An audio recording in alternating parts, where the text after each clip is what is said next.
podido acumular a lo largo de mi experiencia profesional, desde luego desde el punto de vista personal, particular, sin que nada tenga que ver con alguna postura que se asume respecto de la institución para la cual laboro, ya que en este momento, desde luego que no me encuentro representándola. Una vez establecido lo anterior,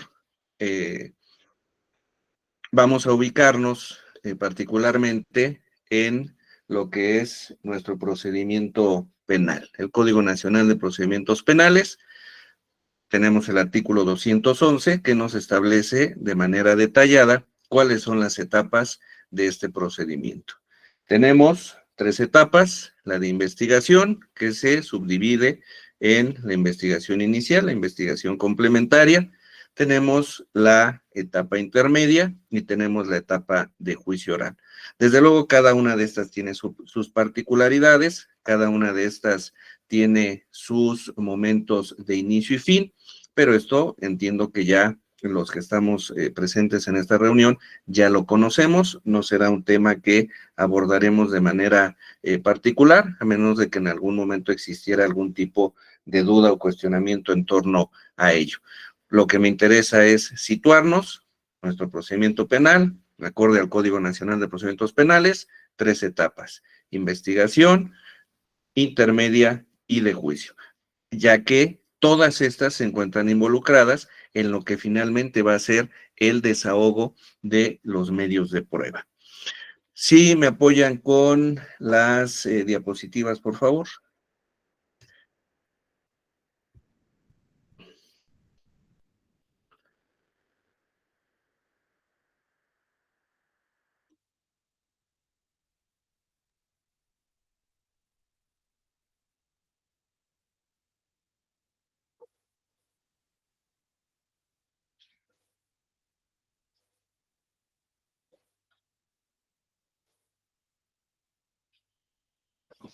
Muchas gracias.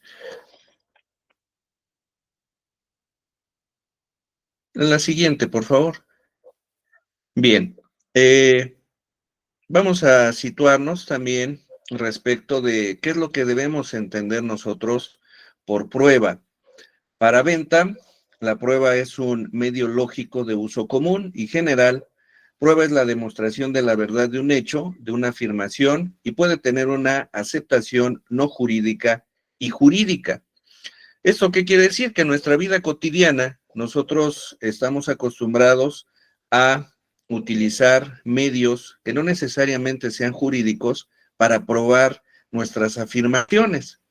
Por ejemplo, pensemos en un adolescente que recibe sus calificaciones y estas son reprobatorias, particularmente en la materia de matemáticas, que no es cosa lejana a la realidad. Sin embargo, para el próximo bimestre, este mismo adolescente llega con sus padres y les dice, bueno, en esta ocasión mi calificación ha sido de 10 en matemáticas. La reacción lógica de cualquier persona, incluidos los padres, será solicitar que se pruebe esa afirmación. ¿Y cómo habrá de probarse? Pues a través de un documento. ¿Cuál es el documento? Su boleta de calificaciones. ¿De acuerdo? Aquí estamos llevando a cabo un proceso para probar sin que necesariamente sea jurídico.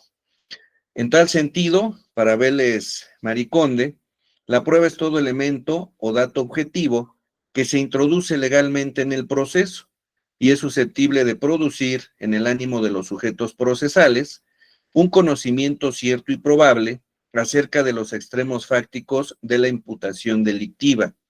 Importante este concepto que nos da Vélez Mariconde. ¿Por qué? Porque hace referencia a ese material, esos elementos de prueba, ¿qué ánimo es el que producen en los sujetos procesales? Es importante el que los sujetos procesales, desde el momento mismo de la investigación inicial, complementaria, puedan definir qué ánimo es el que producen ellos esos datos de prueba que han sido recabados. Es decir, qué utilidad, qué fin les pretenden alcanzar respecto de las proposiciones fácticas que habrán de realizar con posterioridad. Si se trata de datos de prueba que han sido obtenidos, sí de manera legal, pero que no tienen ninguna utilidad, no tienen ninguna pertinencia con el hecho, pues desde luego que no será útil el llevar a cabo su presentación en ninguna de las etapas. ¿De acuerdo? Resulta importante porque los medios de prueba, los datos de prueba, deben de generar un impacto en el ánimo, en primer término, del sujeto procesal, de quien lo va a presentar. Si genera un ánimo en esta parte procesal, pues muy probablemente podrá generar ánimo en el juzgador en un momento posterior. Por su parte, el artículo 259 del Código Nacional de Procedimientos Penales señala que cualquier hecho puede ser probado por cualquier medio siempre y cuando sea lícito. Pasamos a la siguiente, por favor. Y aquí recordamos, un medio de prueba será legal cuando se obtiene con respeto a las reglas establecidas en la ley, es decir, cumple con las formalidades legales. Será lícito cuando se obtiene con respeto a los derechos fundamentales, a los derechos humanos, ¿de acuerdo? El Código Nacional de Procedimientos Penales es amplio en ese sentido. Nos establece, tú puedes probar cualquier hecho por cualquier medio probatorio, siempre y cuando éste cumpla las formalidades legales, es decir, sea acorde a la ley y también sea lícito. Al momento de su obtención, no se hagan nugatorios derechos humanos, derechos fundamentales. Y esto va íntimamente ligado con cuestiones relativas a la valoración de la prueba, que será por parte del juzgador de manera libre y lógica. ¿De acuerdo? Pasamos a la siguiente, por favor. Bien, es necesario también tener bien en claro cuáles son las diferencias entre un dato de prueba, un medio de prueba y la prueba propiamente dicha. El dato de prueba, acorde a lo que establece el Código Nacional de Procedimientos Penales, es la referencia a un determinado medio de convicción, a uno desahogado ante el juez o ante el órgano jurisdiccional, que se advierta idóneo y pertinente para establecer razonablemente la existencia de un hecho delictivo y la probable participación del imputado. ¿De acuerdo? Entonces, el dato de prueba es esa primera fuente de información que nosotros tenemos. ¿En dónde se va a obtener el dato de prueba? Pues en la etapa de investigación, ya sea en la etapa de investigación inicial o en la etapa de investigación complementaria. Es una referencia que aún no ha sido desahogada ante el juez. En razón de ello, es el Ministerio Público o la parte procesal que lo obtuvo quien da conocimiento al juez de cuál es el contenido de ese dato de prueba. La siguiente, por favor.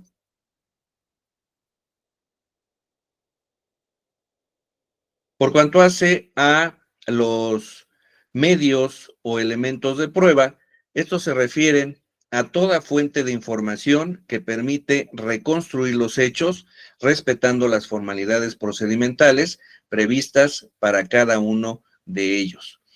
Un dato de prueba habrá de mutar, habrá de transformarse en un medio de prueba precisamente cuando es desahogado ante la autoridad judicial.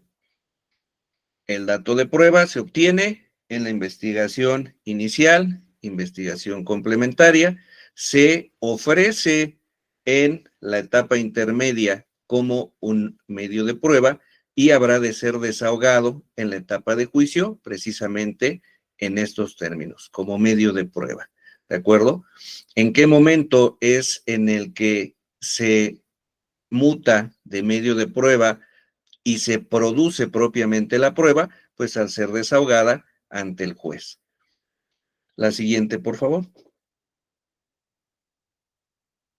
Finalmente, la prueba es todo conocimiento cierto o probable sobre un hecho que, ingresando al proceso como medio de prueba en una audiencia y desahogada bajo los principios de inmediación y contradicción, sirve al tribunal de enjuiciamiento como elemento de juicio para llegar a una conclusión cierta sobre los hechos materia de la acusación.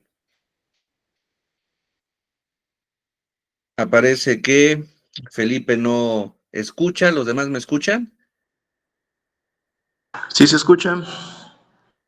Gracias, Sí, Joaquín. se escucha. Bien, habrá que apoyar entonces a Felipe, que dice que no escucha nada. Por favor. Ok.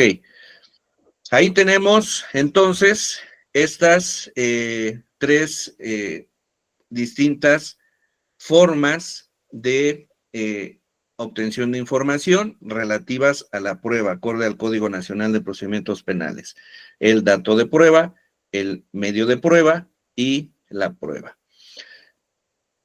En el caso práctico o en el caso particular del desahogo de los medios de prueba, esto de manera general habrá de realizarse en la audiencia de juicio. Pues incluso así lo establece el legislador al momento de dar la definición o el concepto de la prueba, en donde se produce ante el tribunal de enjuiciamiento. Sin embargo, de acuerdo a nuestro sistema de justicia penal, pues tenemos la complicación de el plazo constitucional. Y entonces en el plazo constitucional, la defensa, el investigado, el imputado, tienen el derecho, la posibilidad de incorporar datos o medios de prueba a fin de que sean tomados en consideración por el juez al momento de resolver la situación jurídica del investigado. ¿De acuerdo? No hay una regla específica para el desahogo de los medios de prueba en la prórroga del plazo constitucional. Esto tiene que seguir las mismas reglas que se establecen para la etapa de juicio. Al momento de que el juez lleva a cabo el análisis, tanto en el plazo constitucional para resolver la situación jurídica del investigado, como en una sentencia, habrá que llevarse a cabo valoración. Entonces, si ustedes me preguntan, ¿los datos de prueba se valoran? Desde luego que sí. ¿Los medios de prueba constituidos como pruebas se valoran? Así es. Bien, como nota importante tenemos que los actos de investigación, por ser preparativos, informativos, para la posible formulación de una imputación y posteriormente emitir una acusación, se realizan con anterioridad al juzgamiento. Por eso la necesidad de que previamente a la fase de juicio exista una etapa de investigación. En cambio, los actos de prueba se realizan dentro del juicio oral, puesto que al llegar a la fase de juzgamiento, las partes presentan ante el juzgado o ante el juez el caso que van a demostrar como verosímil. ¿Esto por qué es importante señalarlo? Como ustedes tienen conocimiento, existen actos de investigación que requieren autorización judicial, actos de investigación que no requieren autorización judicial, ¿de acuerdo? Uno de esos actos de investigación que no requieren autorización judicial es el llevar a cabo diligencias de reconocimiento de personas, ¿de acuerdo? Este acto de investigación sirve, en todo caso, al agente del Ministerio Público para formular imputación, para solicitar una vinculación a proceso. Pero propiamente ese acto de investigación no habrá de llevarse a la audiencia de juicio. ¿Por qué? Porque en la audiencia de juicio tendrá que comparecer la víctima, los testigos, ya sea testigos presenciales, testigos elementos policíacos, que van a relatar de viva voz al juez todo ese conocimiento que tienen respecto del hecho motivo de la acusación.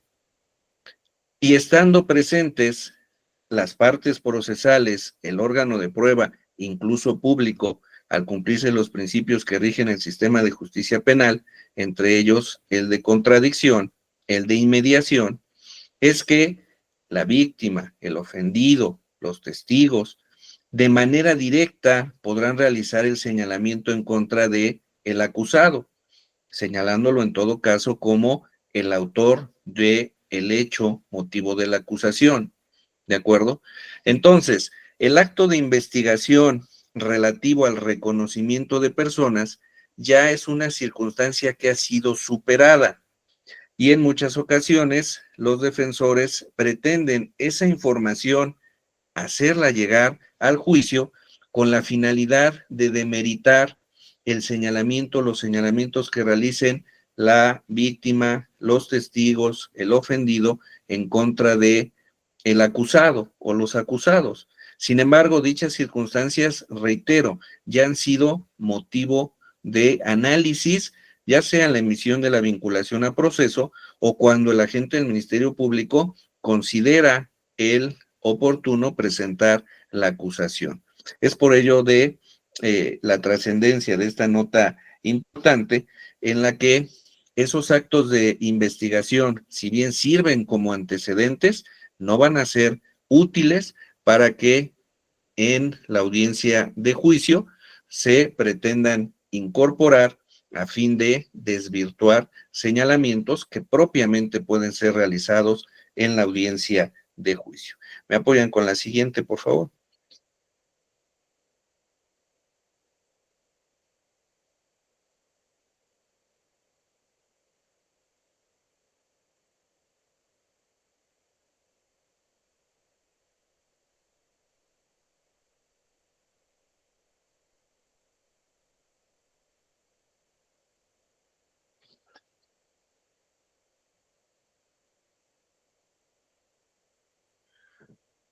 Gracias.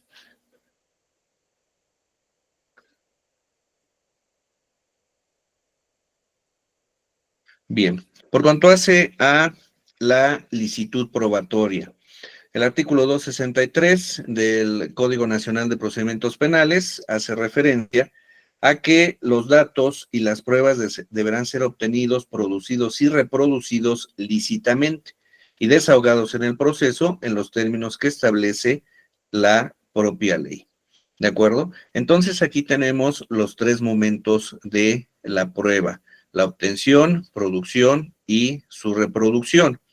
¿Cómo va a obtenerse la prueba si nosotros lo asemejamos a lo que establece el artículo 261 del Código Nacional de Procedimientos Penales? Pues va a obtenerse como un dato de prueba. Ese dato de prueba, al mutar, al convertirse en un medio de prueba, ya en la audiencia de juicio, es donde se va a llevar a cabo su producción. Por eso es que se afirma que la prueba se produce precisamente en la audiencia, en la etapa de juicio.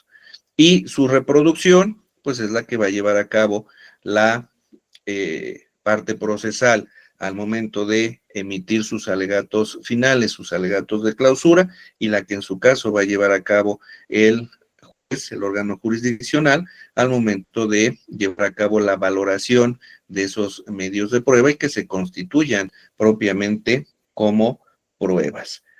La siguiente, por favor.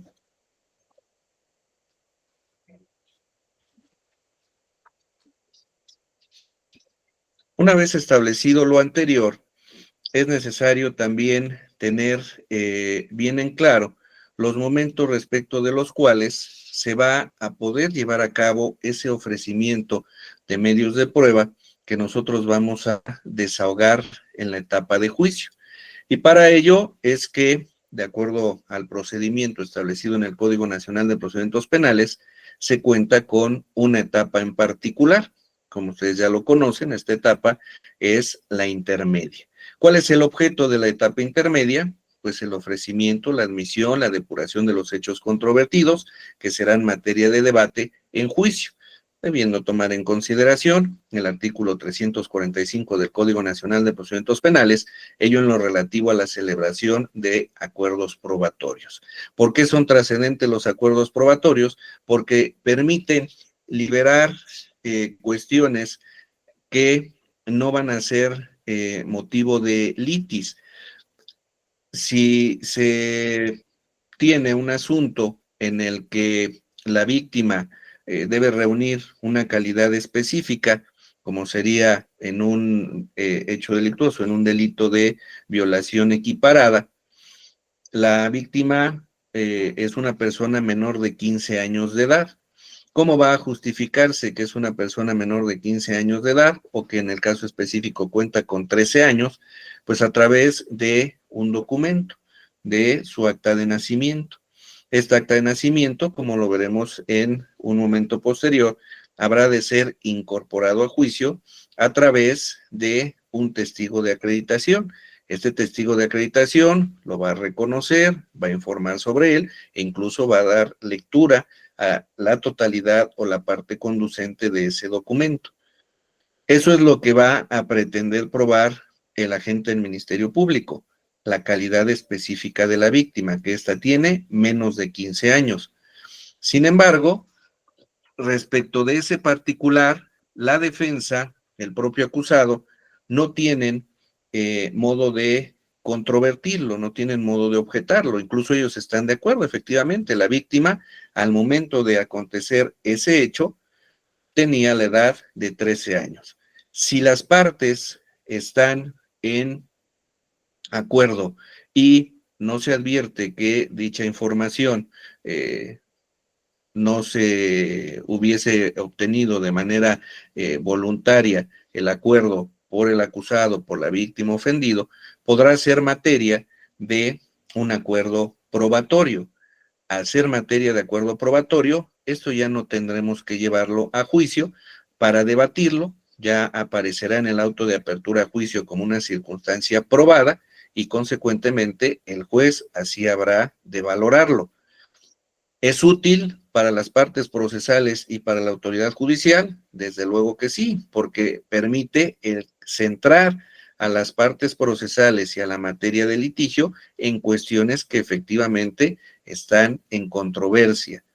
Entonces, importante que tomen en consideración el que se pueda arribar a acuerdos probatorios, es un ejemplo el que les he presentado, también puede arribarse a acuerdos probatorios en relación a intervenciones periciales, por ejemplo, para establecer la causa de la muerte de una persona, las lesiones que presentaba al exterior o al momento de practicar la necropsia en un delito de homicidio.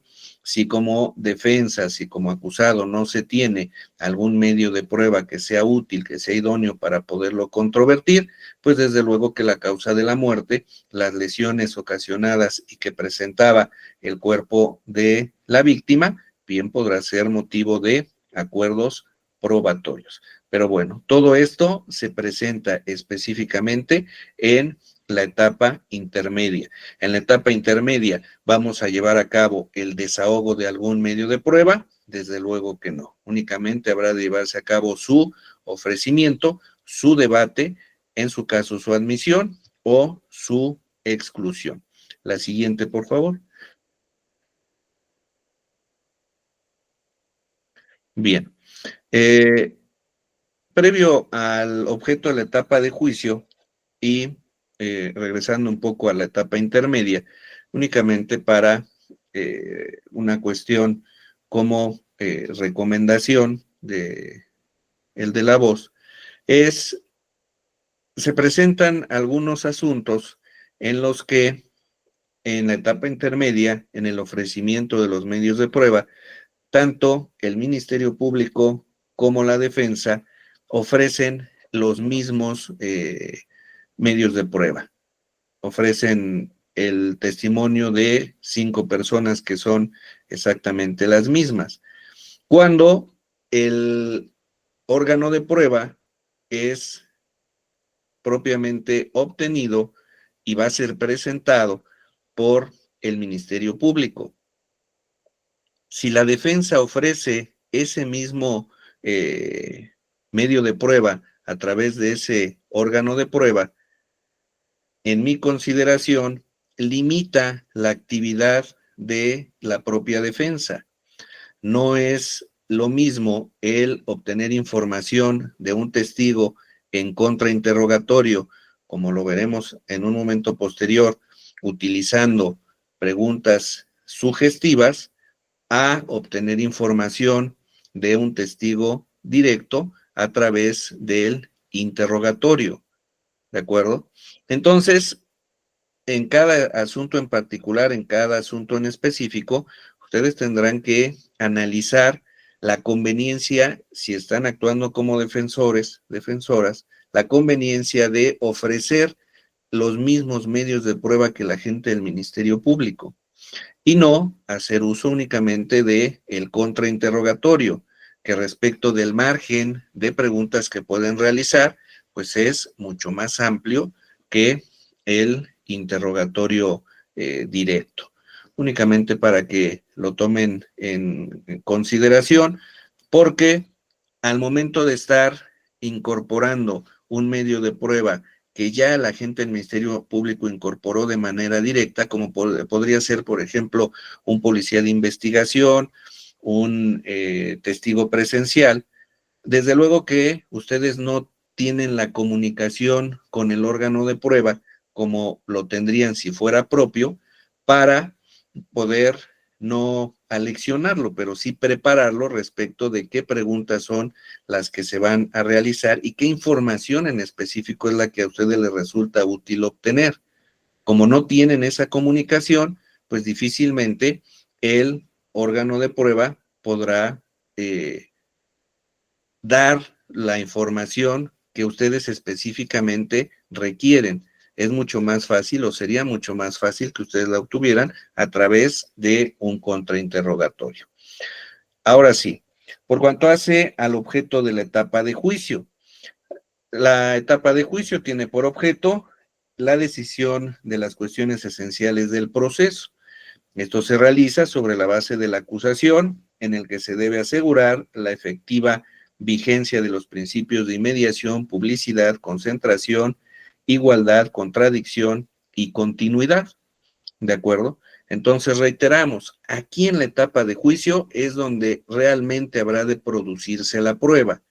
En las etapas anteriores tenemos un dato de prueba, que es una referencia al contenido de un medio de prueba. Medios de prueba que son aquellos que se van a ofrecer en la etapa intermedia y que habrán de ser desahogados en la etapa de juicio. Una vez que están siendo desahogados, es cuando se produce la prueba. La siguiente, por favor. Gracias. Con esta breve introducción, ya tenemos entonces el siguiente análisis relativo a los medios de prueba nominados en el Código Nacional de Procedimientos Penales. ¿Por qué medios de prueba nominados? Porque si nosotros recordamos, de acuerdo al artículo 259 del Código Nacional de Procedimientos Penales, que fue el principio de nuestra exposición, cualquier hecho puede ser probado por cualquier medio. ¿Esto qué quiere decir? Si yo cuento con algún medio de prueba que no se encuentre dentro del catálogo de los nominados en el Código Nacional de Procedimientos Penales, ¿lo puedo desahogar en juicio? Sí, siempre y cuando se cumpla con las formalidades que la ley establece, es decir, sea legal y no se hagan nugatorios los derechos de cualquier persona. ¿De acuerdo? Esas son las exigencias para poder desahogar un medio innominado, un medio que no obre su descripción en el Código Nacional de Procedimientos Penales. ¿Y cómo podría ser desahogado? Bueno, pues tendríamos que asemejarlo a cualquiera de los que sí están nominados. Bien, por cuanto hace a los que sí nomina el Código Nacional de Procedimientos Penales, en primer término tenemos el relativo a la testimonial. ¿Cómo van a incorporarse a juicio tanto la testimonial como la pericial, que sería el segundo medio nominado? Ambos se incorporan a juicio a través del interrogatorio. La siguiente, por favor.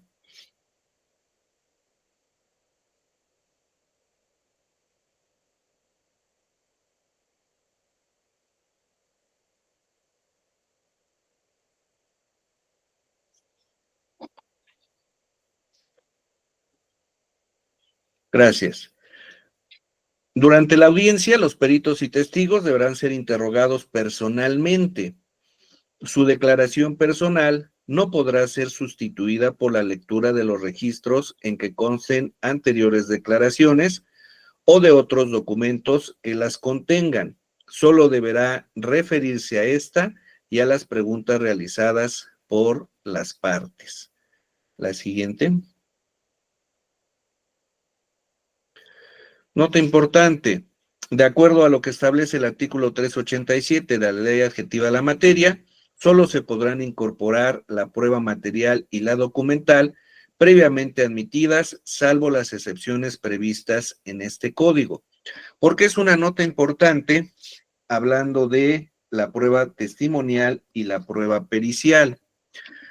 Como ustedes tienen conocimiento, los peritos, los policías de investigación, al momento de realizar sus informes o al momento de realizar sus opiniones técnicas, acompañan a sus actuaciones que realizan en algunas ocasiones de anexos, como podrían ser fotografías.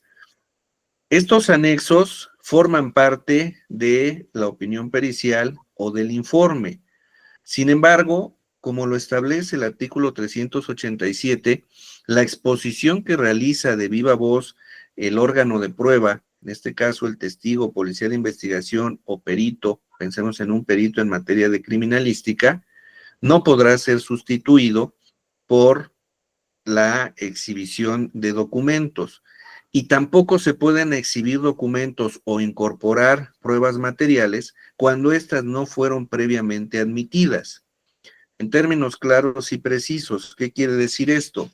Si yo tengo un informe de policía de investigación que tiene un anexo de 8 placas fotográficas, si yo no ofrezco esas placas fotográficas como un documento que habrá de incorporarse a juicio a través del testigo de acreditación, que será el policía de investigación, podría existir dificultad para que yo incorpore esas placas fotográficas, ya que si éstas no obran admitidas en el auto de apertura a juicio y estando ya desahogando el testimonio del policía de investigación, bien la defensa podría oponerse a la incorporación de esas placas, de esa información, de esos documentos, porque estos no fueron debatidos, no fueron admitidos para su incorporación. Entonces, ¿qué es lo que en todo caso yo recomiendo para evitar cualquier tipo de dificultad? Si tienes a un testigo, tienes a un perito, y de los anexos de sus informes, de su intervención técnica, te es útil incorporar algún material que derive en alguna documental, alguna fotografía, alguna videograbación, pues ofrécela también en el apartado de documentos. O si no quieres duplicar los medios de prueba, es decir, que aparezca ese policía de investigación en el apartado de testigos y aparte aparezca una documental y ese mismo policía de investigación en el apartado de testigo de acreditación, que sea muy específico tu ofrecimiento en lo relativo a que ese testimonio va a versar sobre su informe, pero además va a dar cuenta y se van a incorporar los anexos que en este obran, relativos a 2 fotografías, 3 fotografías, una videograbación y describir el contenido de esa información para que pueda ser incorporada en la audiencia de juicio sin que exista alguna oposición y que esta oposición resulte procedente en virtud de que no se dio cumplimiento a lo que establece el numeral 387 de la Ley Adjetiva de la Materia. La siguiente, por favor.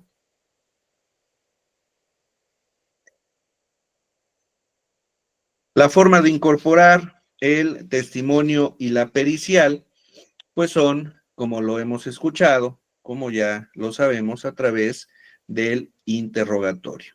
De viva voz es que el órgano de prueba va a dar a conocer al juzgador la información que sabe, que le consta en relación a los hechos motivo de la acusación.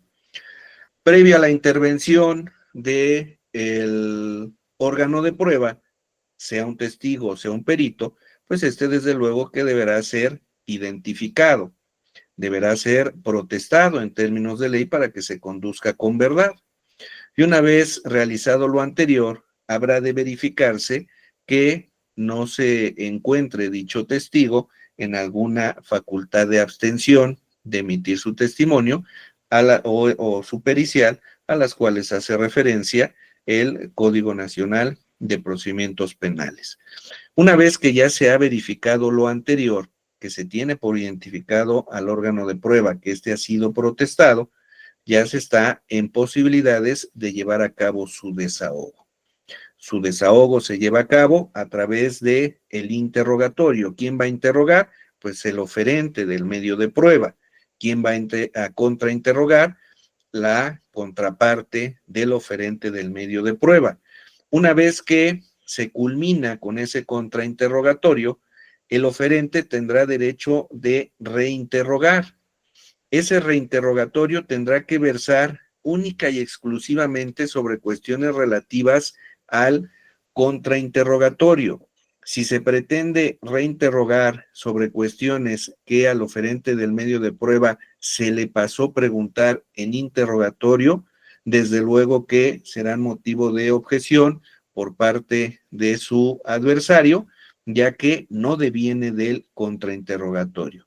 El reinterrogatorio se limita única y exclusivamente a la información que ha sido proporcionada en el contrainterrogatorio. Una vez finalizado el reinterrogatorio, el adversario del oferente del medio de prueba podrá recontrainterrogar. Ese recontrainterrogatorio también se encuentra limitado a la información que ha sido proporcionada en el reinterrogatorio. Si no deviene de cuestiones que el órgano de prueba dio a conocer en el reinterrogatorio, pues desde luego que será motivo de objeción, pues excede los límites, los alcances de la información que fuera previamente obtenida. La siguiente, por favor.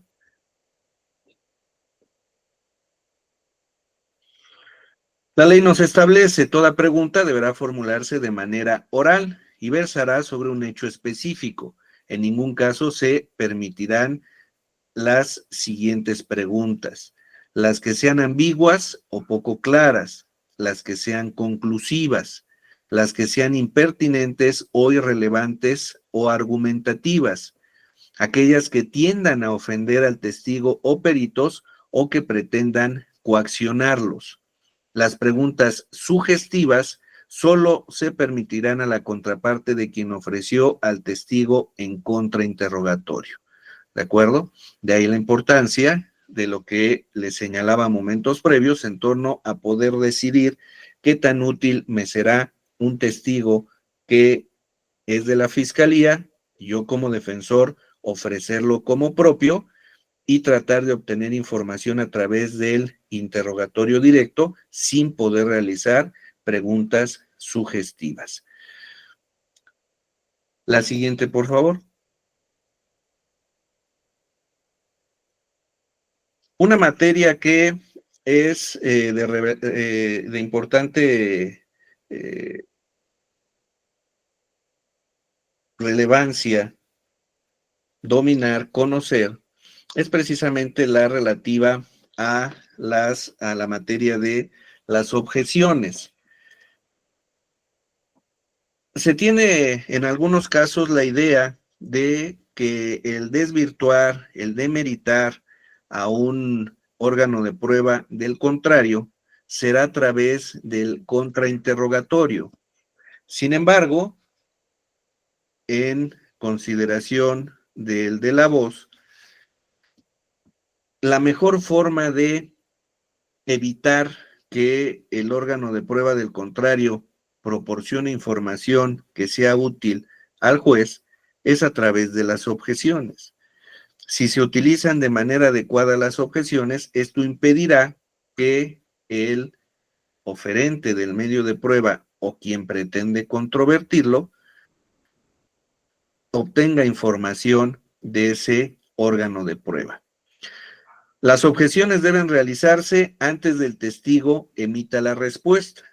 Por eso es que al momento de llevarse a cabo el desahogo de la testimonial, de la pericial, las partes procesales deben estar muy atentas para que en caso de que la pregunta que se realiza sea motivo de objeción en los términos que hemos señalado previamente, puedan hacerlo valer de manera inmediata.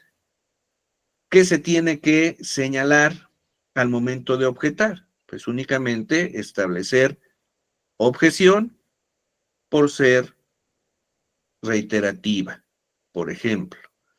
Objeción por ser sugestiva.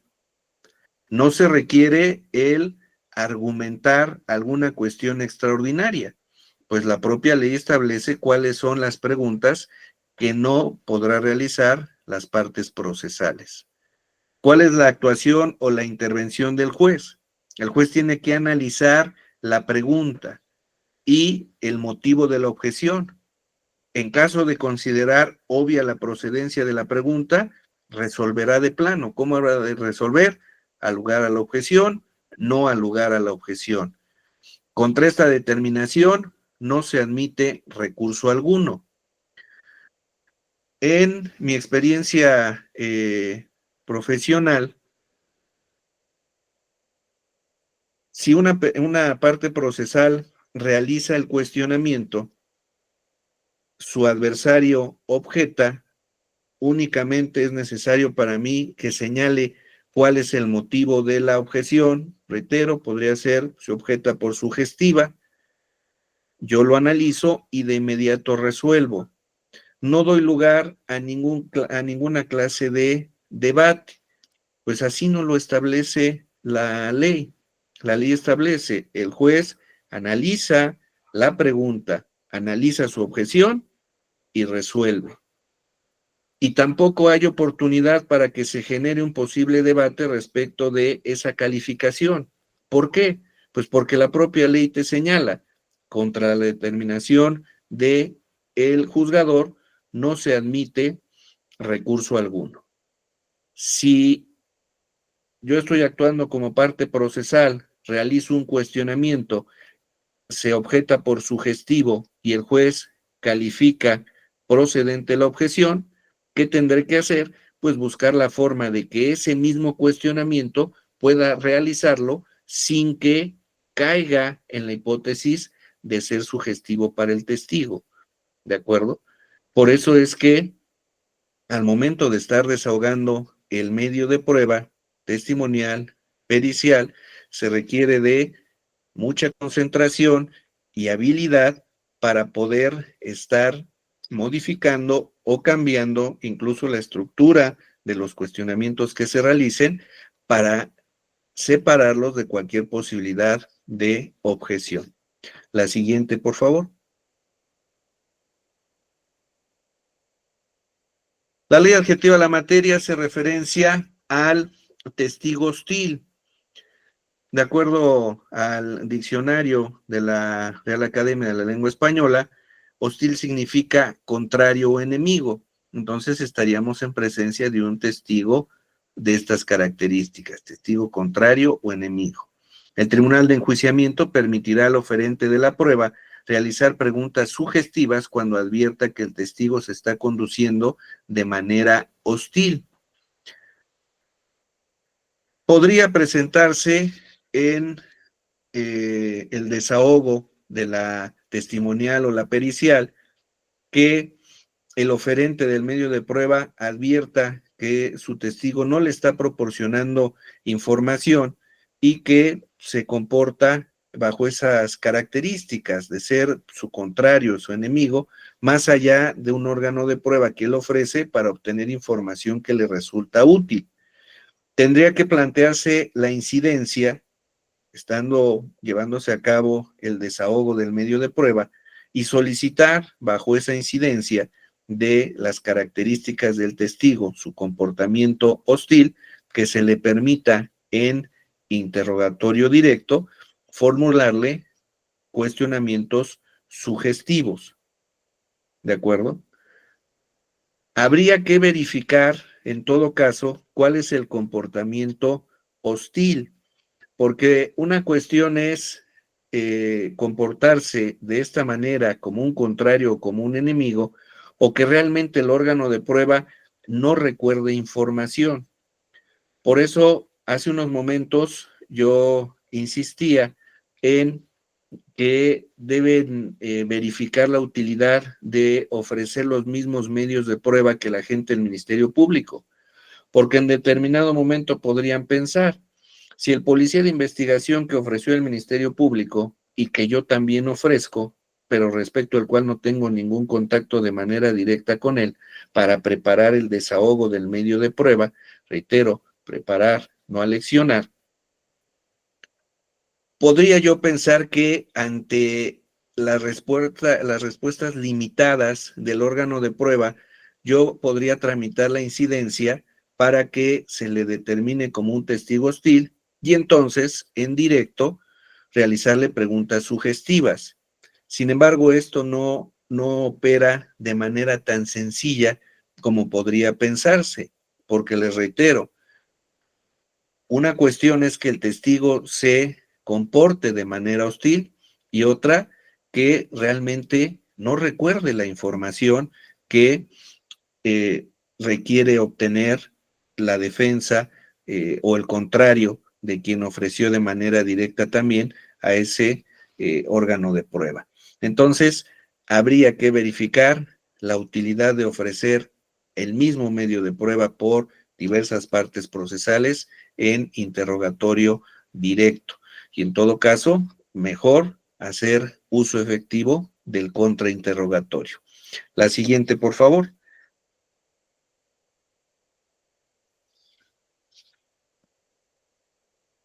Tenemos ahora el contenido del artículo 376 del Código Nacional de Procedimientos Penales, que nos hace referencia a las técnicas de litigio. Estas técnicas de litigio son para apoyo de memoria, superar o evidenciar contradicciones y solicitar las aclaraciones pertinentes. ¿Cómo vamos a hacer uso de estas técnicas de litigio, las que hace referencia al numeral 376 de la Ley Adjetiva de la Materia?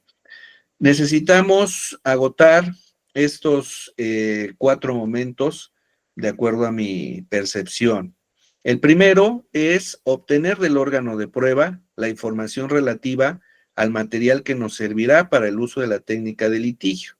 Es decir, una entrevista, manifestaciones anteriores, algún documento por el órgano de prueba elaborado o cualquier otro registro de actos en los que hubiese participado. Señalar cuál es la finalidad de emplear la técnica.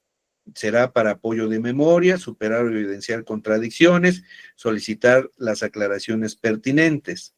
El tercer momento, establecer cuál es el tema sobre el cual versará el uso de la técnica. Y 4, dar lectura a la parte conducente. Bueno, y podremos preguntarnos, eso es lo que se plasma de manera escrita, cómo podemos llevarlo a cabo o cómo se lleva a cabo en una audiencia. Pensemos que está el Ministerio Público interrogando a un policía de investigación. El policía de investigación, respecto de su intervención, da cuenta de el lugar relacionado con los hechos. Sin embargo, de ese lugar relacionado con los hechos, proporciona un domicilio en el cual no recuerda el número exterior de ese inmueble. ¿De acuerdo? Y así lo refiere, no recuerdo. El Ministerio Público tendrá que obtener de ese testigo, de ese policía de investigación, la información relativa al material que sirva para el uso de la técnica de litigio. Es decir, tendrá que interrogar al policía de investigación respecto de que si esa información que está relatando ya la había dado a conocer antes. La habrá de haber dado a conocer antes a través de su informe. Ese informe es el que en todo caso nos va a servir como base para poder llevar a cabo la técnica de litigio. ¿Por qué? Porque el órgano de prueba señalará, no recuerdo el número exterior, sin embargo, obra escrito en mi informe que entregué al agente del Ministerio Público. ¿De acuerdo? Entonces ahí ya el agente del Ministerio Público tiene la base para poder hacer uso de la técnica de litigio. Tiene cómo soportar una información respecto de la cual va a apoyar la memoria de su testigo. El segundo momento será señalar cuál es la finalidad de emplear la técnica. Es decir, el Ministerio Público tendrá que solicitar al juez, en términos del numeral 376 de la Ley Adjetiva de la Materia, le permita hacer uso de la técnica de litigio para apoyar la memoria del testigo. El tercer momento será establecer cuál es el tema sobre el cual va a versar el uso de esa técnica. Es decir, la Fiscalía pretende hacer uso de la técnica de litigio para apoyo de memoria sobre el tema número exterior del inmueble relacionado con los hechos. Una vez planteada la solicitud, tendrá que correrse traslado a las partes procesales para que éstas se pronuncien. Será finalmente el juez quien va a determinar si se autoriza o no el uso de la técnica, y una vez autorizado es que se va a llevar a cabo. Dar lectura a la parte conducente. Para dar lectura a la parte conducente, existen al menos dos formas en las que ésta se lleva a cabo. Y de su práctica, al menos en los asuntos que yo he tenido a consideración, ninguna de las dos ha representado mayor problema. La primera es que la parte que va a hacer uso de la técnica de litigio solicite, se ponga a la vista del órgano de prueba el soporte respecto del cual va a llevar a cabo la técnica, es decir, se ponga a la vista el informe de este policía de investigación relativo al ejemplo que estamos utilizando. Ello con la finalidad de que se pronuncie en torno a él. En primer término, si lo reconoce. El órgano de prueba habrá de señalar si efectivamente es el informe. Habrá de testar la parte conducente el agente del Ministerio Público, es decir, el número exterior del domicilio respecto del cual no recuerda esa información el policía de investigación. Se le pondrá a la vista esa parte conducente y se solicitará al órgano de prueba lo lea para sí, es decir, en voz baja.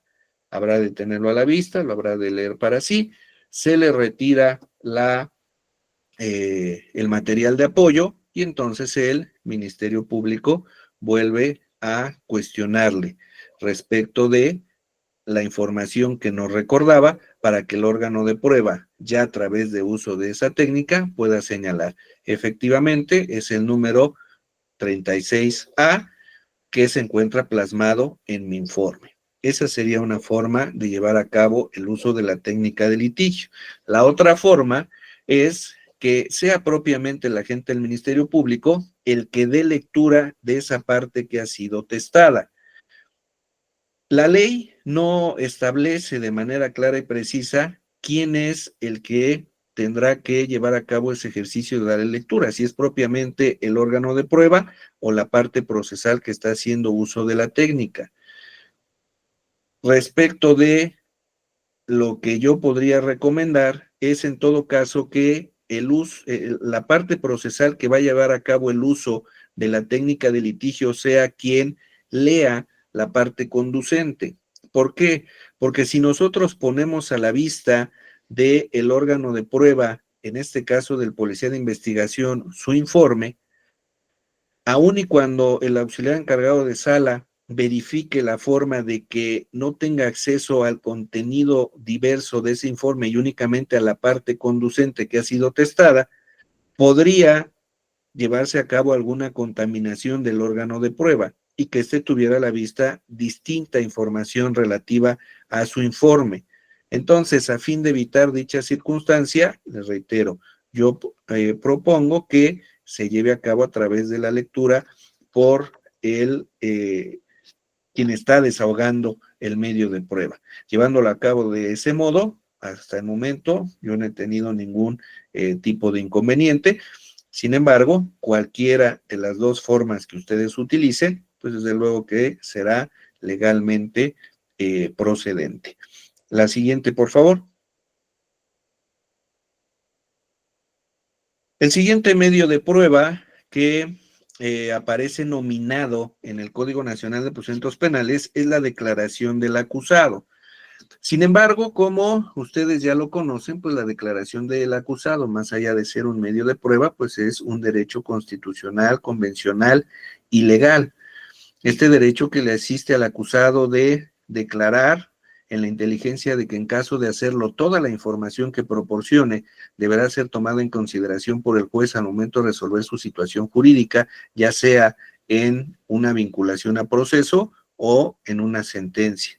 O ese derecho de guardar silencio, en el entendido de que el guardar silencio no le afecta, no podrá ser utilizado por la autoridad judicial al momento de resolver su situación jurídica. Esto es, el juez no podría establecer que ante la omisión de emitir declaración se tiene por sentada la aceptación del hecho. Ello desde luego que no resultaría procedente. ¿Cuáles son las formas de llevar a cabo la declaración del acusado? Pues esto puede ser de manera libre o a preguntas. De manera libre, el acusado relata las circunstancias que estime pertinentes en relación al hecho, desde luego previa comunicación con su defensor.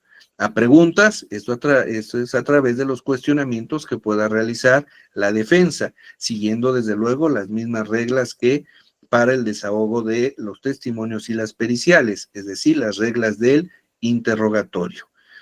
En el caso de que el acusado decida declarar, esto lo puede hacer en cualquier etapa del proceso, ¿de acuerdo? Y habrá de verificarse si el contrario, agente del Ministerio Público, asesor jurídico, pretenden realizar algún cuestionamiento al acusado de lo que ha declarado, pues es un derecho también del acusado decidir si le responde a ambos, a uno o a ninguno.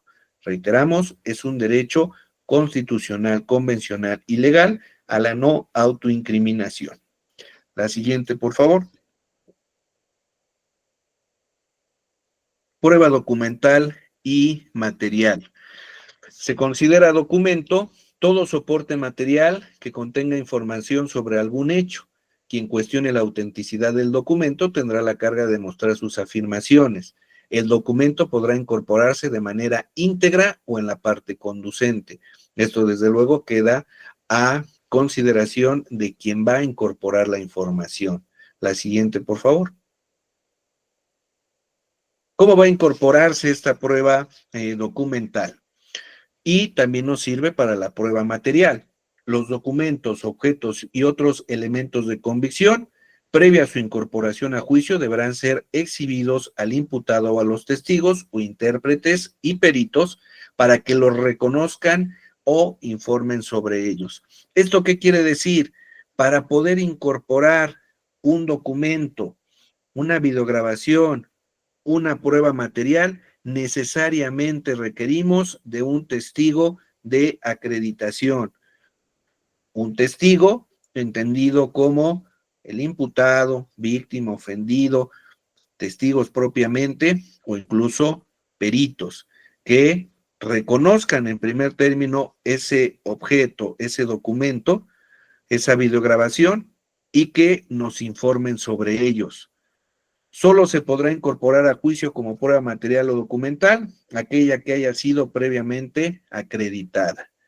Es decir, si el Ministerio Público cuenta con un arma de fuego, no podría decir el agente del Ministerio Público, aun y cuando ya esté admitida en el auto de apertura a juicio, si no comparece su órgano de prueba a través del cual va a incorporarla, es decir, no comparece un perito en materia de balística, un primer respondiente, un policía de investigación, no podría solicitar en la audiencia de debate, únicamente se incorpore a juicio a través de su proyección en los medios tecnológicos con los que se cuenta en la sala de audiencias. Esto, desde luego, no podría llevarse a cabo, ya que esa prueba material, esa arma de fuego, no ha sido previamente acreditada. ¿Quién la va a acreditar? Pues quien la reconozca y quien informe sobre ella. Testigos, peritos, incluso intérpretes. La siguiente, por favor. Existe excepción para la incorporación por lectura de declaraciones anteriores, de acuerdo a lo que establece el artículo 386 del Código Nacional de Procedimientos Penales. Es decir, ninguno de los antecedentes de la investigación podrá llevarse a cabo su incorporación de manera directa a juicio, salvo cuando el testigo o coimputado haya fallecido, presente un trastorno mental transitorio permanente o haya perdido la capacidad de declarar en juicio, y por esa razón no hubiese sido posible solicitar su desahogo de manera anticipada. Es decir, si durante la tramitación de la audiencia de debate se produce la muerte de algún órgano de prueba, desde luego que ya no será posible llevarlo a juicio para que éste de viva voz dé a conocer al juez lo que sabe y le consta en relación a los hechos motivo de la acusación. ¿Eso implicaría que ya no se pueda incorporar ese medio de prueba? No, estaríamos ante una excepción. Falleció el testigo, ya no es posible presentarlo, pues entonces vamos a incorporar el antecedente, que sería su entrevista, a través de la lectura, ¿de acuerdo? Esto implicará, en caso de ser procedente, su incorporación a juicio bajo la lectura, el que se lleve a cabo su valoración bajo las reglas específicas en ese particular. ¿Quién va a llevar a cabo la lectura de esa entrevista? Pues tendría que ser una persona que intervino en la misma. Tendría que citarse al agente del Ministerio Público que recabó esa entrevista para que él sea el órgano de prueba a través del cual se incorpore. Ello para que el juez pudiese llevar a cabo la adecuada valoración de ese medio de prueba. Otro supuesto es cuando la incomparecencia de los testigos, peritos o coimputados fuere atribuible al acusado. Es decir, que existen actos realizados por la defensa, el acusado, familiares del acusado, que impidan al testigo comparecer a la audiencia de juicio. Sin embargo, todo esto tendrá que estar debidamente soportado, debidamente sustentado, no únicamente con las manifestaciones que realizarán en su caso el agente del Ministerio Público o el asesor jurídico. La siguiente, por favor.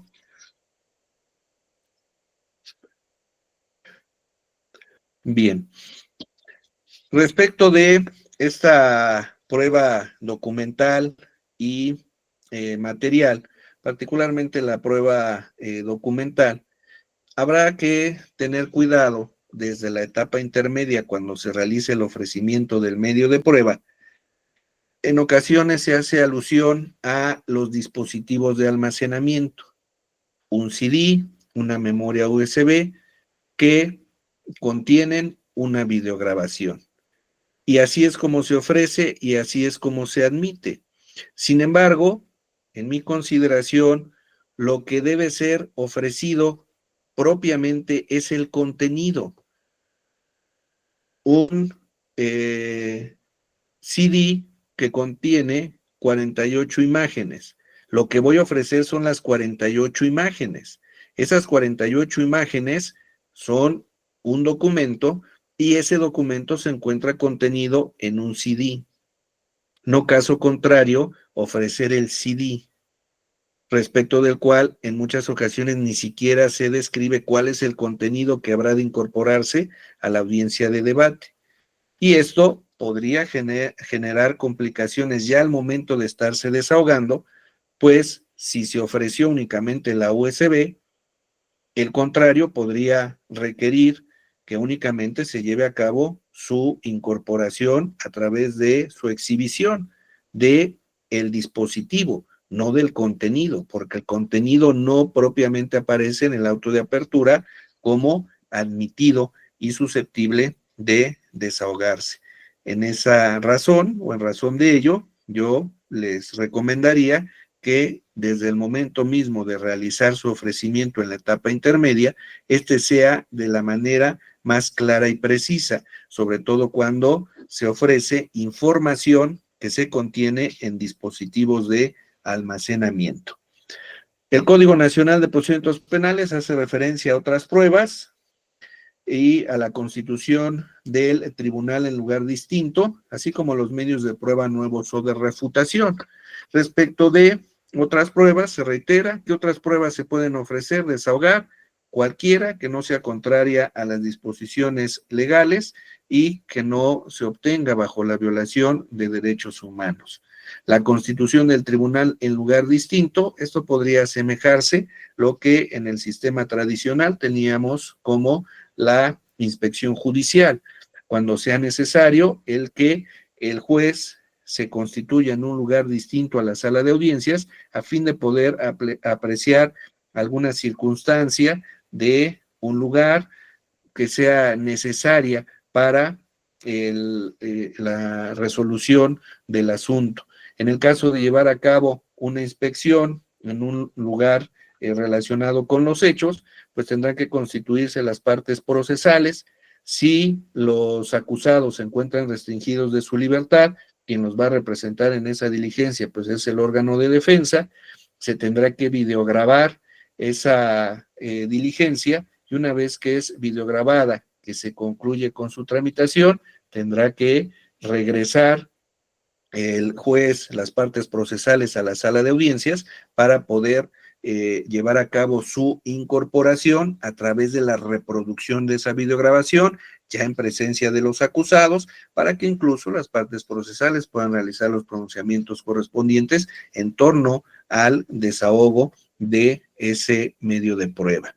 Por cuanto hace a los medios de prueba nuevos o de refutación, pues esos se van a obtener propiamente en el desahogo de la audiencia de debate y tendrán que cumplir las condiciones que la propia ley adjetiva de la materia establece, es decir, ser medios de prueba respecto a los cuales no se tenía conocimiento previo a que aparecieron o nacieron en el desahogo de la audiencia de juicio, o que su necesidad radica en torno a una información que habrá de tratar de refutarse, particularmente la falsedad en alguno de los medios de prueba que hubiesen sido desahogados por el contrario. Estos aspectos que me he permitido desarrollar de una manera muy concreta son a fin de tener un panorama básico en torno a el desahogo de los medios de prueba y cuáles son los medios de prueba que puede llevarse a cabo su desahogo acorde al Código Nacional de Procedimientos Penales. Para poder llevar a cabo una adecuada incorporación de cada uno de estos, yo considero que esto sería motivo de un ejercicio posterior relativo a una práctica, relativo a un taller, en el cual se pueda ya incluso de manera presencial, de manera física, estar llevando a cabo por cada uno ese desahogo y que podría implicar incluso el desarrollo de una, dos o tres sesiones. He platicado con el maestro Eduardo Barrios, a fin de poder verificar la posibilidad de llevar a cabo este taller. Estamos en pláticas para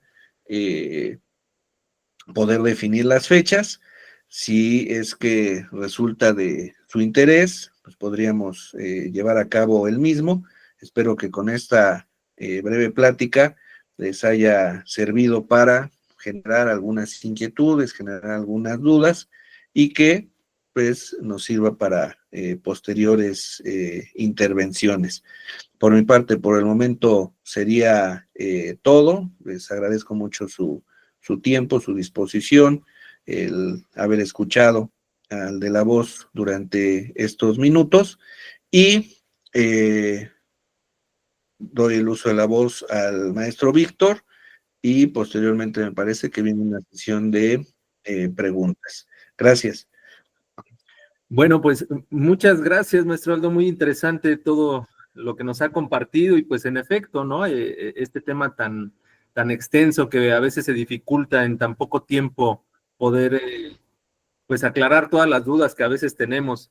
Yo, por ejemplo, comentaba con algunos de mis alumnos en algún momento este tema de la prueba y lo comparaba exactamente con las pruebas médicas, ¿no? ¿Qué pasa cuando una persona, por ejemplo, tiene escurrimiento nasal, tiene a lo mejor temperatura, ojos llorosos, este tipo de indicios que hacen pensar que pudiéramos tener alguna enfermedad?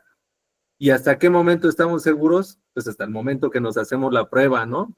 Ah, sí, tiene COVID. Así se los comparaba yo y justo ahorita escuchándolo, pues me venía a la mente este ejercicio que yo hacía con los alumnos, pues las etapas del procedimiento y el nacimiento, el desarrollo, la incorporación, pues toda la vida de la prueba a lo largo del procedimiento penal se asemeja mucho a esto, decía yo, en el momento en que tenemos indicios y en el momento en que lo convertimos en pruebas, ¿no? Pero bueno, muy interesante, maestro, y por supuesto yo creo que sería muy bueno hacer este taller que nos está haciendo referencia, aprovechando ese comentario.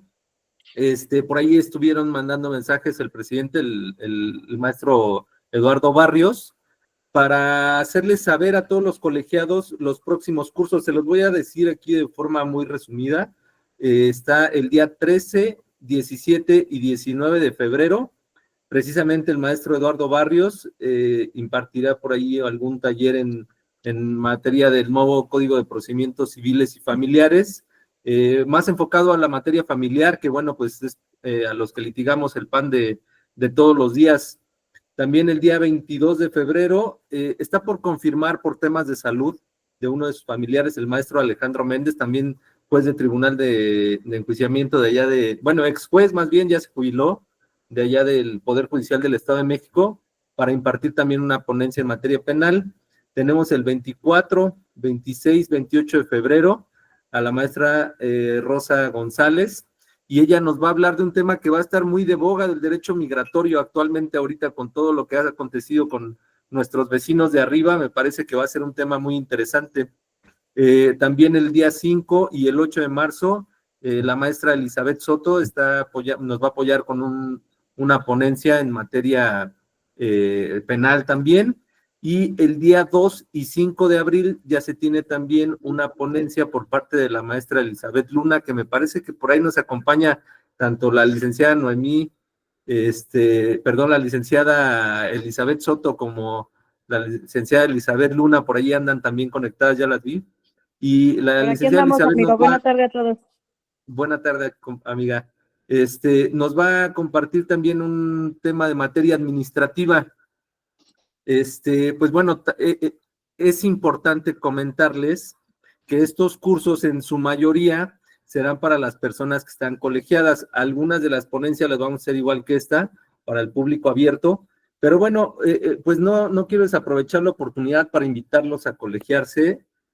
Pues realmente si nosotros nos comparamos con cualquier otro colegio de abogados, pues nada que ver los costos, nada que ver pues el lucro que se saca, ¿no? Aquí más bien lo hacemos por este tema de que, pues bueno, creemos que es importante que nosotros como abogados, más en esta época de tantas reformas que ha habido, estemos unidos, pues precisamente para darnos este apoyo, ¿no? Uno es la capacitación, y sí quiero dejar aquí bien en claro algo, el colegio de abogados no quiere decir que es una escuela, es un gremio de abogados. Posteriormente vamos a tener también ya se está en pláticas con ello, vamos a tener por ahí una serie de asesorías jurídicas gratuitas. Al parecer van a ser en la alcaldía Xochimilco. Todos los que están colegiados los invitamos. Es importante que sepan que esto se va a transmitir a nivel nacional en TV Azteca. Se pretende dar la asesoría jurídica de manera totalmente gratuita. Sin embargo, esta asesoría, todos los que están colegiados pueden asistir a dar asesoría para que también pues hagan de trabajo, para que también se hagan de trabajo, para que también consigan clientes. Por ahí también tenemos algunos ministerios públicos, igual como el maestro Aldo Rivera, tenemos algunos jueces que en ocasiones pues necesitan el apoyo del colegio. Entonces, pues todos nosotros también apoyarlos ahorita que ahora se va a hacer con votaciones, pues qué mejor que tener este apoyo, este sustento por parte del colegio y tener gente preparada y poder votar por esta gente que realmente sabemos que imparte justicia pues de manera muy eficaz, ¿no? De manera muy equitativa. Y pues bueno, no sé qué más decirles en relación a esto, pero reitero, ahí está la invitación. En la caja de mensajes vi que ya les enviaron un formulario para que lo llenen y se puedan colegiar. De todos modos, si tienen alguna duda, ahorita les vamos a dejar ahí el número de teléfono, si más favor el licenciado Eduardo Barrios, el número de teléfono del colegio, que supongo ya la mayoría lo tienen, para que puedan ponerse en contacto con nosotros. También está la página de Facebook, en donde también pueden mandarnos mensaje y ahí pues estaremos atendiendo en la medida de lo posible todas sus dudas. Y pues bueno, ¿qué más? Más que seguir creciendo en este gremio de abogados. Pues bueno, también les pido por favor que si tienen algunas dudas en relación a esto que nos acaba de impartir esta plática que nos acaba de dar el maestro Aldo, muy interesante por cierto, y agradecerle de nueva cuenta, les pediría que levanten la mano para que llevemos un orden. Trataremos de ser un poquito cortos porque bueno, ya se extendió el maestro Aldo, no queremos quitarle mucho de su tiempo ya. Sabemos que es fin de semana, por ahí va a tener convivencia seguramente con su familia. Entonces, para hacerlo de forma muy rápida, por ahí está el licenciado Carlos, le daremos el uso de la voz a él y ahorita vamos aclarando las demás dudas, por ahí también ya levantaron la mano. Adelante, licenciado Carlos. Sí, muy buenos días. Mi duda va, yo soy imputado dentro de una carpeta, me puse a estudiar Derecho dentro de la cárcel y pude lograr mi libertad por un cambio de medida cautelar a pesar de ser acusado de secuestro y violación. Estoy a puertas de mi juicio y hay muchos datos de prueba con los cuales los policías hicieron sus informes policíacos con los cuales me cuadran, pero al ver el fondo de estos datos de prueba con los cuales ellos hicieron sus informes policíacos para cubrirse las espaldas de una detención ilegal y empezar a cuadrarme, me doy cuenta que puedo demostrar la verdad, pero estos datos de prueba no están incorporados para ser desahogados en juicio. Como tengo el derecho de declarar en cada intervención que tengan de los testigos, mientras sean de las cuestiones del debate, mi pregunta es si es posible, con alguna técnica de litigación por parte de mis abogados en concatenación conmigo, incorporar estos datos de prueba que ocultan los policías en sus informes policíacos para desmentir, por ejemplo, la hora de la detención, porque la geolocalización de mi celular está en otra ubicación que no es en la hora y lugar en lo que los policías dicen que me detienen, obviamente, pues para cubrirse las espaldas. Es por poner un ejemplo dentro de varias de las circunstancias. Y en caso de, en el juicio, en mi derecho de declarar después de cada intervención, de cada testimonio, de cada peritaje, podría haber una manera de incorporar estos datos de pruebas a través de mi declaración. Gracias, Carlos. Bien, como usted lo dice, Carlos, el derecho a declarar puede hacerlo efectivo en cualquier momento. Sin embargo, habremos de recordar algo. Propiamente, usted no tiene la obligación de probar absolutamente nada. Usted goza del principio y derecho de presunción de inocencia. Aquí la cuestión es que si usted mediante su declaración pretende incorporar la información relativa a los informes policíacos, a mi consideración, yo creo que esto sería motivo de el contrainterrogatorio. Es decir, que su órgano de defensa pueda hacer llegar a la materia de debate, a la materia del juicio, esas diversas intervenciones que tienen los policías de investigación para poderlos contrainterrogar respecto de esa información. ¿Sí me explico? Que ellos, que son quienes llevan a cabo esos actos de investigación, esos datos de prueba, que recabaron esos datos de prueba, sean quienes de manera directa den cuenta de dicha información y que no se quede únicamente como una afirmación que usted realiza, ¿de acuerdo? Porque en todo caso lo que tendría que hacerse es no solamente quedarse con la declaración, tendría que ofrecerse documentos.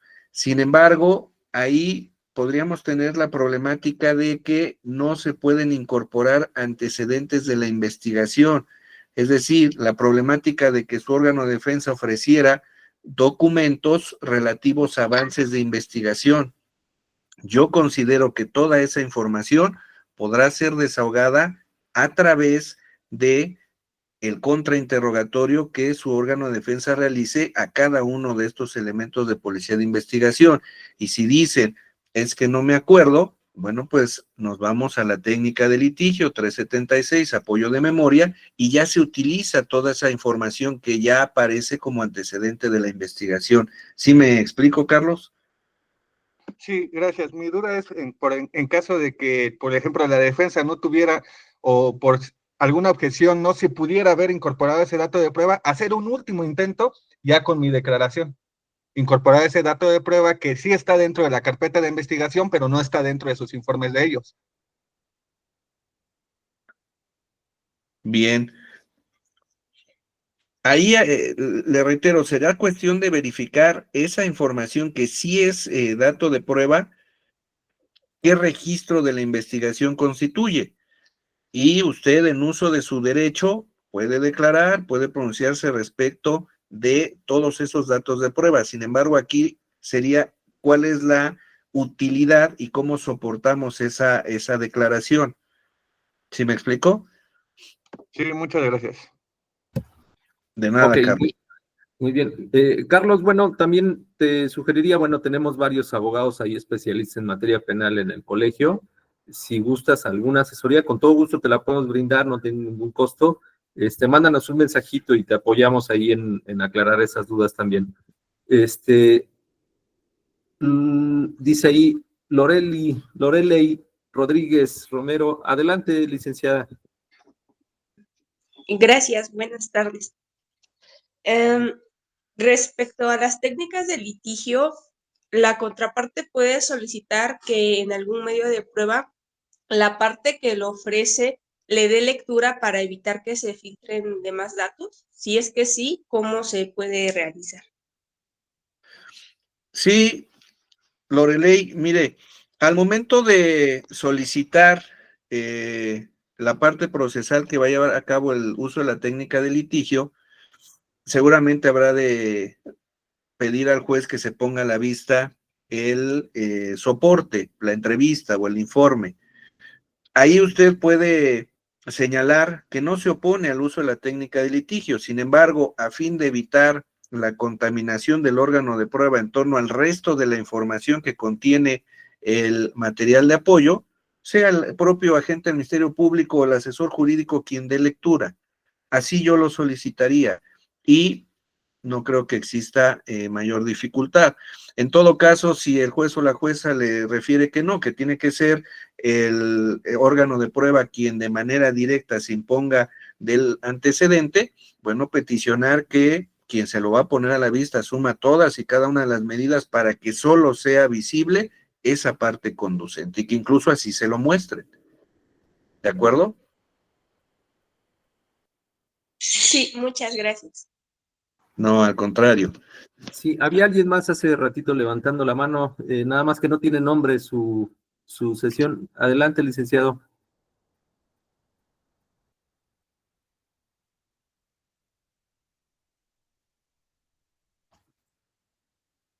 Ok, bueno, parece que no sé si ya aclararon su duda. ¿Alguien más que tenga alguna otra duda, algún comentario respecto de la plática que nos ha dado el maestro Aldo?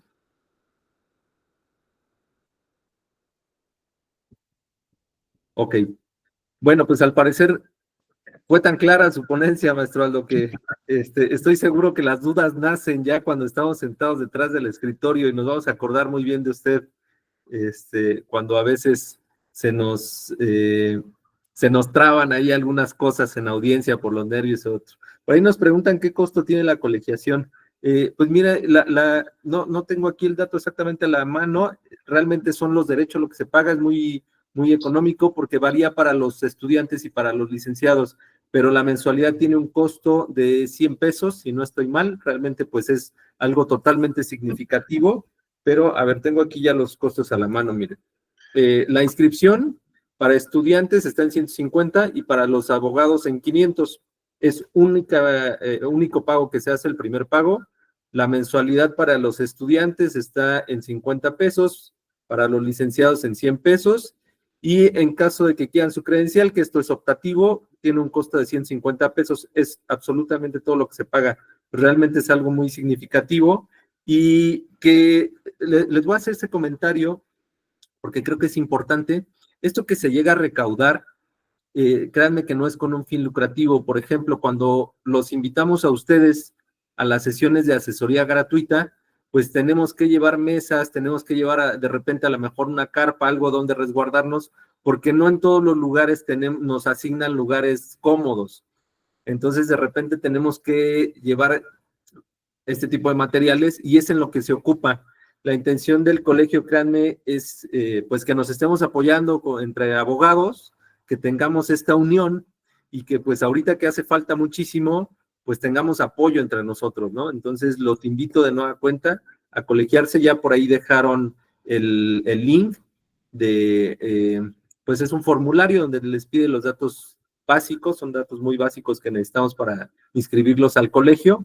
Y pues bueno, no son todos los beneficios, créanme que tienen muchísimos beneficios, entre otros, pues las relaciones, que esta es una carrera totalmente de relaciones, y que bueno, nos vamos relacionando aquí, y de repente a lo mejor yo litigo en materia penal, pero me llega a lo mejor un asunto, no sé, en derecho castrense y no tengo ni la menor idea, pues aquí mismo tratamos de apoyarnos. Cuando ustedes se colegian, los agregan a un grupo de WhatsApp. En este grupo nos vamos apoyando, tratando de apoyar entre nosotros, pues ya sea a lo mejor para compartir ese asunto y pues poderlo trabajar como un grupo de abogados, o a lo mejor simplemente para aclarar las dudas. Ese es otro de los beneficios que tenemos. Por ahí estamos en pláticas también para llegar a algunos convenios con el gobierno de Guerrero, con el gobierno de Morelos, con el gobierno del Estado de México, casi siempre es con el Poder Judicial de los estados, pues para poder tener también capacitación, algunas pláticas con ellos. Entonces, pues de nueva cuenta les reitero, quienes estén interesados, con todo gusto pueden mandarnos mensajes, les aclaramos todas sus dudas. Y pues bueno, no tengo nada más que volver a agradecer al maestro Aldo, muy interesante su tema, maestro, y estaremos en pláticas. Estoy seguro que tanto el licenciado Eduardo Barrios como la licenciada Priscila Guerrero van a estar en total acuerdo y muy a gusto con el taller que nos propone.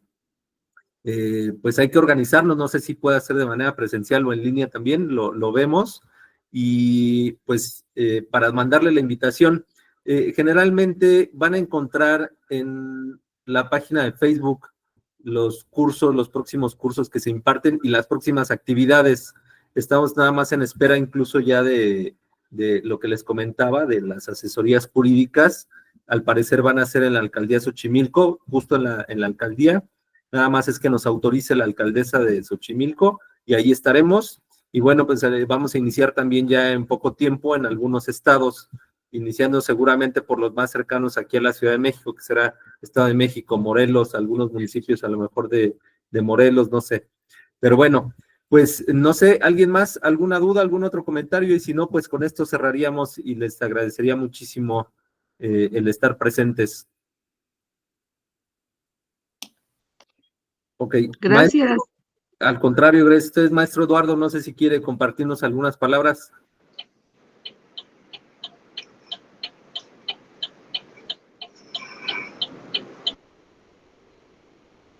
Ok, creo que por ahí está teniendo problemas con el micrófono, pero nos está escribiendo por ahí el maestro Eduardo Barrios.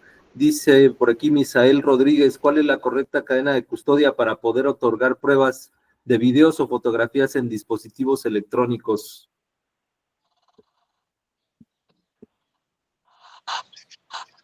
¿Quién pregunta, perdón? Sí, es el licenciado Misael Rodríguez y nos hace la pregunta, maestro Aldo. Dice, ¿cuál es la correcta cadena de custodia para poder otorgar pruebas de videos o fotografías en dispositivos electrónicos? Gracias. Sí, Misael, pues la correcta cadena de custodia aplica para cualquier indicio.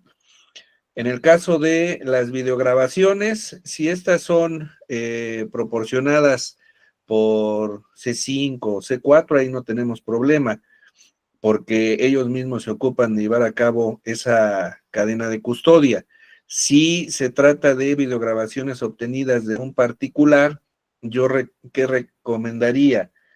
Pues que nos podamos auxiliar de un perito en informática y un perito en criminalística. En el caso de no contar con ambos, pues al menos un perito en materia de criminalística, a efecto de que él sea quien realice la extracción, y al realizar la extracción, pues desde luego es una persona experta en poder llevar a cabo ese registro de cadena de custodia, incluso para que nosotros podamos incorporarlo, ya sea en una prórroga del plazo constitucional o a juicio, pues él será nuestro testigo de acreditación. Si nosotros lo obtenemos de manera directa, si nosotros lo obtenemos a través de el dueño del dispositivo, pues podría generarnos problemas al momento de presentarlo ante el juez y que nuestro contrario le haga precisamente los cuestionamientos relativos a cómo se obtuvo esa información y cómo podemos establecer que la misma no es susceptible de ninguna manipulación o alteración. No sé si con eso me explico, Misael.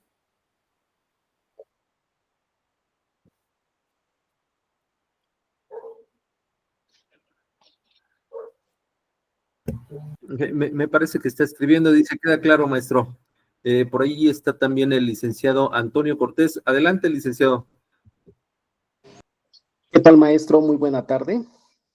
Con el gusto de poder saludarle. Entrando al tema con respecto a esa pericial en materia de tecnologías. Bueno, el perito en criminalística se estaría acreditado para dar cuenta ante el órgano jurisdiccional. O sea, no es el perito idóneo en materia de informática, ya que efectivamente nos dice la ley se me fue el nombre de la ley, que debe de estar debidamente acreditado para efecto de dar cuenta de esa pericial. Ejemplo, si una extracción de un video, como lo acaba usted de referir.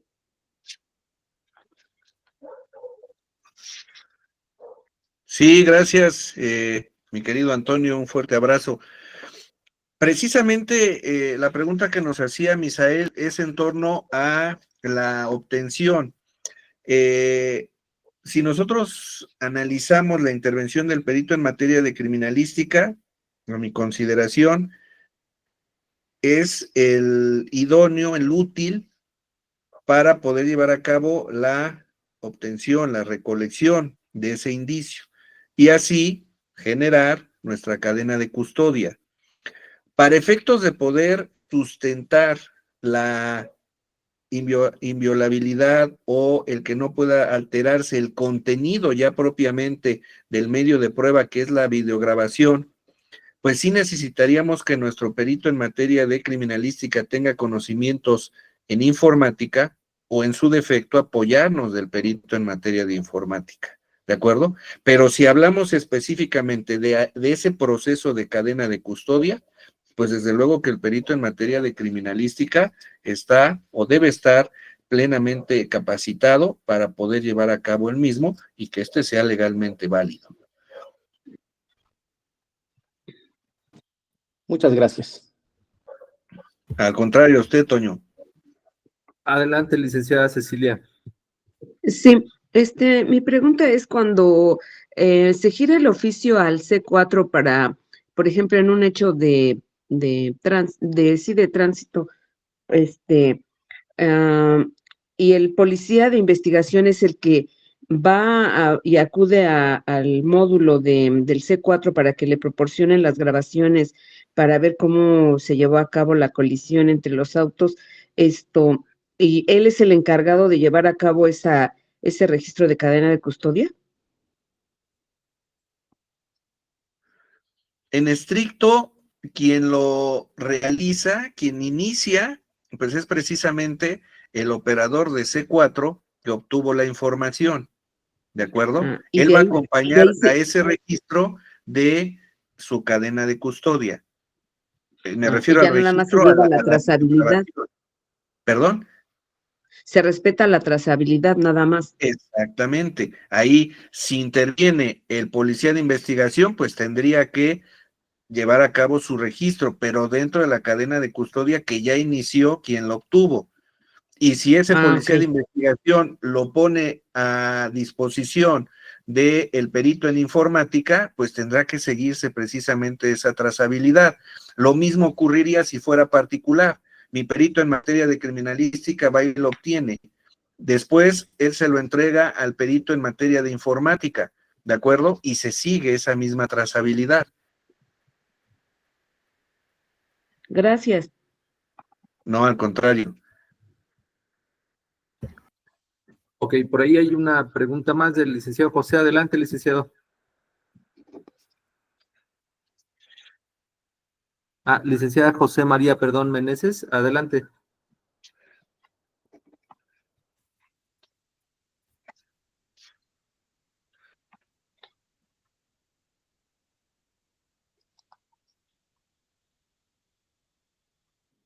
Perdón, se me desconectó. Sí, buenas tardes a todos. Soy el licenciado Armando Heredia Coutinho. Efectivamente, ahí comentan de lo de el perito. Bueno, yo tengo, soy abogado en Derecho Penal y diplomado igual, y diplomado en Justicia Penal para Adolescentes, y la licenciatura en Criminología y Criminalística. Hay dos vertientes en lo de la criminalística cuando son peritos, cuando mandan. Uno, cuando son particulares, muchos abogados tienen que hacer un oficio para que se los manden y proporcionen los particulares el video, porque hay mucha gente que no, entonces sí es precedente que se hace ese oficio y ya mandan el perito. A veces, lamentablemente, en los centros de la fiscalía no hay muchos peritos y por fuera tienen que ir peritos, ¿cómo se llama? Privados para hacer esto. A veces no es necesario que tengan lo de la informática porque se informa y que no haya contaminación de ese material de la grabación que se va a extraer, pero sí va una persona, ¿sí?, a verificar que sea de la fiscalía para que no se alteren esos indicios. Y sí se puede hacer. En muchas partes, como no hay peritos, pues mucha gente sabe que sí otorgan, ¿sabes qué? Yo te doy hasta mucha gente, ¿sabes qué hubo esto? ¿Me das permiso? Sí, pero tráeme una orden judicial o algo y sí te doy chance. Mientras no.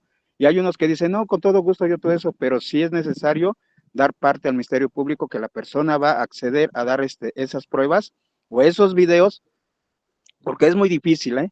Es muy difícil hacer eso, pero sí los peritos están capacitados y hay unos que están bien certificados para hacer ese trámite. No es necesario que sean en cibernética o en todo eso, no es necesario, porque va otra persona que es dentro de la fiscalía que lo hacen. A mí me ha tocado y yo he ido, he tenido que hacer y digo, vente, acompáñame, vamos el abogado, lo que es el abogado, el perito, y ¿cómo se llama? Y uno ¿cómo se llama? De la fiscalía, ¿sí? Porque hay veces no están los peritos o que tienen mucho trabajo o nada más tienen un solo perito dentro de la fiscalía, no tienen dos, ni tres, ni cuatro, por lo menos tienen uno o dos. Y el trabajo, según ellos, tienen mucho y no lo puedes hacer, tienes que esperarte hasta que venga el perito, hasta que te manden el oficio y hasta ya mucha gente dice, no, ¿sabes qué? Que ya me dejó, déjalo así. Y es una prueba contundente que a veces ya no la puedes entregar. ¿Por qué? Porque no hay un perito dentro de. Esos son los temas que por eso mucha gente dice, los peritos que sean privados por fuera, adentro es lógico que se van a enojar los fiscales, porque sí, pero pues oye, si no tienes tu perito aquí, necesito yo esta prueba que es contundente para hacer mi caso, no me mandas el perito. Esa es, ¿cómo se llama? También una opinión mía, y tengan buena tarde. Gracias. Creo que, perdón, voy a intervenir rápido. Yo creo que sí es importante lo que acaba de decir el abogado, ya que el criminalista no va a hacer el análisis del contenido de esa videograbación, porque quien lo haría en un momento dado se canaliza al área de informática para ver si, en su caso a retrato hablado, por si es que se van a ver imágenes para llevar a cabo un retrato hablado cualquier otra cosa que le corresponda a informática para ver si alteraron esa videograbación, pero sí lo puede hacer un perito en criminalística. Sí, es correcto. Bueno, pues efectivamente, bueno, hay que considerar también los usos y las costumbres que a veces en el mismo estado, pero en diferente circuito, cambian esas costumbres. Pero sí, efectivamente, pues bueno, hay que atender también a la práctica y a las recomendaciones que nos van dando los abogados, dependiendo las entidades. Y bueno, pues no sé si alguien más tiene alguna duda, algún otro comentario, y justo esta es la finalidad de estos cursos, ¿no? De retroalimentarnos, darnos un poquito de avance y estarnos apoyando entre nosotros. No sé si alguien más tiene algún otro comentario, alguna otra pregunta, y si no, con esto finalizaríamos la sesión. Bien, maestro Víctor, muchas gracias. Ok, Ahora sí ya adelante, puede abrir mi micrófono. maestro. Maestro Aldo, pues muchísimas gracias por su gran ponencia, como siempre. Sabe que tiene toda mi admiración y respeto todo el tiempo. Es un juzgador de calidad que realmente en este país hacen mucha falta. Algunos pues les da miedo juzgar realmente en el sentido que pues la ley marca, ¿no? Entonces, pues usted siempre ha compartido su conocimiento, está del lado de velar realmente por los intereses de la sociedad. Y bueno, pues realmente invitar a todos, como ustedes saben, estamos pasando un proceso complicado en nuestra reforma judicial. Y bueno, pues esto va a pasar también en algún momento en el Estado de México. Maestro Aldo, espero que pues decida poder postularse y que tome ese camino, porque pues hacen falta jueces como usted y si fuese el caso, pues les pido a todos los que estamos presentes, pues el apoyo para votar realmente por jueces competentes, ¿no? Porque si no, pues nuestro sistema judicial va a ser algo complejo. Pero de todas maneras, maestro Aldo, igual de nuevo le agradezco mucho su participación a todos. Y bueno, el próximo curso que vamos a tener, tendré el gusto de impartirlo. Va a ser un poco en materia familiar, apegado al Código Nacional. Entiendo que pues muchos penalistas que son como ustedes, pues también de repente les caen asuntos familiares.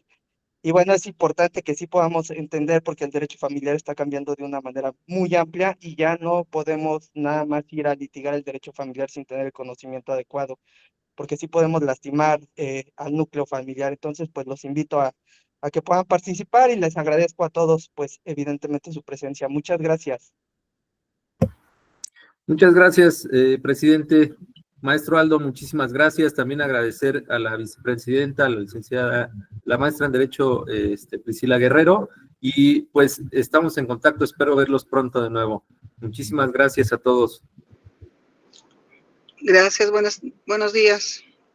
Buenas tardes. Buenas tardes a todos. Muchas gracias. Muchas gracias, hasta luego.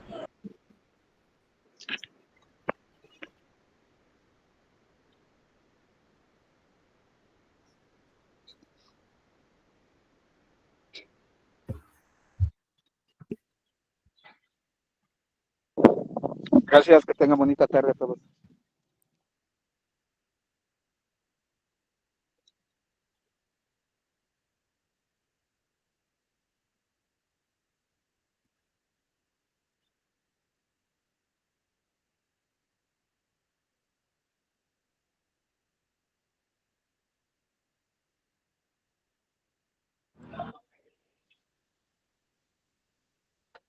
Buena tarde a todos.